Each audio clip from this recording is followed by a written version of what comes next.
Whenever I fall, whenever I fall. Joining me right now is Cyril. Thanks so much for stopping by. G'day, Jackie. Thanks for having me. Yeah, my absolute pleasure. Now tell me, whereabouts are you at the moment? Are you in Amsterdam?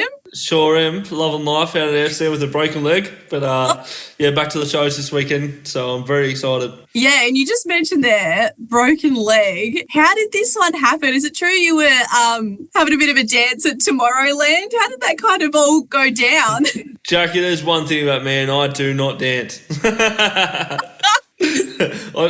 waddle my feet. I was just I was going down a hill and I slipped and broke my leg, unfortunately. So yeah. Yeah. So did that mean you had to actually cancel your set at Tomorrowland? Yeah, so disappointing. I was like, the next day I was obviously in bed. I couldn't get up, and so I had to cancel the show, and then I had to cancel a bunch of shows. It was like probably the most devastating part of my life. But it's all in the God's plan, and I made heaps of music. Made about 30 new songs in the last 4 weeks. So yeah, and then this weekend we're back. So I'm happy, and then I'm off to America, and then back to Europe, and then I come home to the motherland. Can't wait. I love it. I guess, with a broken leg, it kind of means you're kind of forced to sit down and do a bit more DJing and remixing, I guess, at the computer. Yeah, a lot more producing, and I've been writing a lot of originals at the moment, which is really exciting, and it's been it's been super good. It's been really good, actually. Yeah, I love it. Well, tell me, I'll never forget when I was scrolling through TikTok and I just see this guy turn around on his computer chair. He's got a pink bucket hat. It says Macca's. He's drinking some kind of wine in a cup. And I just thought, this guy has got it going on. Ever since then, though, you have absolutely blown up. What made you want to start uploading things onto TikTok? I started about 2 years before I sort of blew up on TikTok, and I've always wanted to do this. I always wanted to be a touring artist, and I felt like that was my way in. I was like, I needed to find a loophole to get in, So I tested that content on Facebook, the same turning around in the chair with a random cup, and it worked out. And then I spent some money on the concept and went onto TikTok and gave it a go, and that's when it started working really well. Obviously, remixing classic things lasted for a while, and it's still going now. So it's been super fun to do that, and to embed my name into everyone's brain, and make everyone have catchy songs in their head. It's worked pretty well. Yeah, now talk me through your collection of bucket hats. You've got a couple there. Do you have a favourite? I know mine personally has got to be your pink one. I think I go through phases. This is my favourite at the moment. It's like a weird wonky smile face, but then I've got a She'll Be Right hat. I wore that for ages, but I think that probably takes the cake for my favourite. The Macca's hat will always be the most nostalgic. Yeah, iconic. Yeah, iconic. Well, I wanted to ask you as well, what kind of music do you actually listen to as well? Because the type of songs you've been releasing lately, they're, remixes of songs from the 70s, 80s, 90s. Is that the kind of music you listen to? Yeah, I listen to a lot of new stuff now as well, like Sabrina Carpenter, Taylor Swift, Post Malone. But I think my favourite is definitely country music. I don't listen to much like dance music, to be honest. I listen to a lot of pop and a lot of country. I like the old country though, like Garth Brooks and Tim McGraw and Luke Combs and, all that sort of stuff. It's hard. I go through phases. Sometimes I do like dance music, but most of all, I think the most that stuck it out has been the country music. Like when I wake up in the morning and have a shower, it's like, a good country album gets me through the morning. Yeah, I'm actually exactly the same.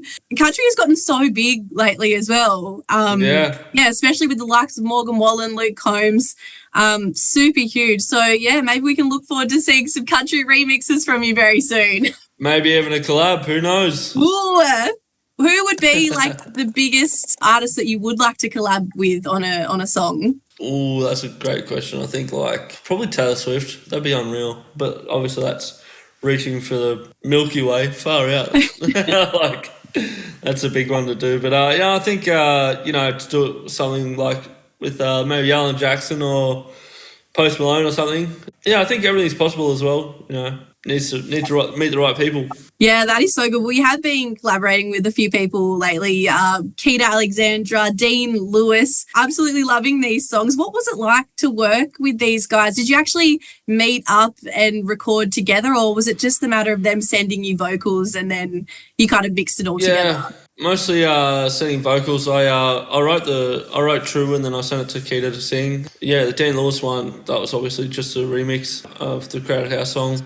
So yeah, they just sent me the vocals once I had like the beat done. And then with True, I had a singer already on it. And then I said to Keita, could she re-sing it, which was great. Yeah, but then I also met up with them for like the music video and the promo stuff. And yeah, it was really nice to meet two absolute legends in the game. Yeah, it was really good to work with. And Riley Pierce, we wrote Dance Like You together, and over Zoom though. I've never actually met Riley Pierce, but he is one of the most talented people I've ever seen in my life. That is awesome. Yeah, I was wondering how it's just so different these days, isn't it? You can kind of just create things without actually catching up with them in person. It's insane. Cool. I can do a Zoom I just do a Zoom session, share my screen, and Bob's your uncle. I love that.